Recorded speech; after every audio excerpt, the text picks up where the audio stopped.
চাইছি এই নদীটাকে পাথর দিয়ে ভালোভাবে বাঁধ করে বাঁধা হোক, তাইলে এই নদী হয়তো মানে বাঁধ যে ভাঙা যাচ্ছে সেই ভাঙাগুলো এবং বাড়ি সব অনেক পড়ে গেছে, 20-25টা বাড়ি, সেই বাড়িগুলা আবার নতুন করে কোথাও নির্মাণ করার সুবিধা হবে। আমাদের এলাকা পুরো ঘনবস্তি, এই নদীর ধারে অনেক বাড়ি আছে।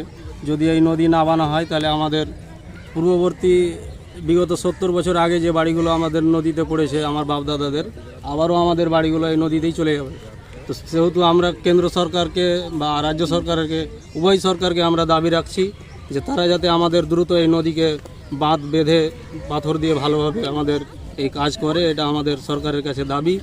এই কাজ যদি না হয় তাহলে আমরা এই এলাকার মানুষ অতি ক্ষতিগ্রস্ত হয়ে যাব এবং জমি জায়গা বাড়িঘর আমরা তার নতুন করে এখানকার একটা চিত্র দেখলাম যে বাঁশ দিয়ে বেঁধেছে, সেই বাঁশ দিয়ে বাঁধাগুলো এমনি, এটা কোনো ফলস, এটা এই বাঁশ দিয়ে বাঁধ কখনো টিকতে পারে না।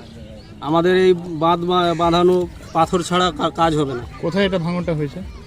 এই তো এটা লোহরপুর মাদ্রাসা ঘাট, এটা লোহরপুর গ্রাম, পাশে শিকদারপুর, এই সব গ্রামগুলো ভাঙছে। এর আগে অনেক জায়গাও ভেঙেছে। কতদিন থেকে এই দীর্ঘদিনের সমস্যা? কতগুলো বাড়ি গঙ্গার তলে গিয়েছে? বাড়ি প্রায় 20-25টা, দু জায়গা মিলিয়ে বাড়ি ভেঙেছে। প্রায় দেখতে পাচ্ছেন এই যে বাড়িগুলো ভেঙেছে। চাষের জমি তো আগেই চলে গেছে, এখন চাষের জমি বলতে তো বাগান ছিল, গাছ অনেক। তারা কোথায় আছে যারা বসত বাড়ি ছেড়ে এখন আছে? তারা আছে কোথায়? কেউ স্কুলে আছে, কেউ কোথাও আছে, মানে কাউরই তো জায়গা নেই, ভালো মতন মানুষের জায়গা নেই। প্রায় এখানে আপনারা নেতাদের কি ভূমিকা পাচ্ছেন? নেতাদের ভূমিকা কই, তারা তো আসছে, তিরপল দিচ্ছে, একটু দেখছে, চলে যাচ্ছে। কোনো তো এখানে সেরকম ভাবে কাজ হচ্ছে না। যে কাজ হওয়া দরকার সে কাজ হয় না। বালি দিয়ে বস্তা ফেলে কতটা কাজ হবে? বালির বস্তা ফেলা হচ্ছে, আমরা সবাই দেখতে পাচ্ছি, এবং জনগণও দেখতে পাচ্ছে, মিডিয়াও দেখতে পাচ্ছে, এবং সারা দেশের লোকও দেখতে পাচ্ছে যে বালির বস্তা ফেলা হচ্ছে। বালি দিয়ে উপর থেকে বালি এনে এবারে বালিতে ফেলা হচ্ছে। এই বস্তা দিয়ে কতদিন আটকাবে? দ্রুত পাথর দিয়ে এই নদীকে না বাঁধা পর্যন্ত আমাদের সমাধান হবে না এই নদী ভাঙনের। মানে আপনারা চাইছেন যে ভালোভাবে শক্তভাবে যেন বাঁধা হয়, পাথর দিয়ে বেঁধে বাঁধ তৈরি করে, যাতে নদীটাকে মানে এদিকে পলি পড়লে তাহলে আমাদের এই বাঁধটা সুরক্ষিত থাকবে।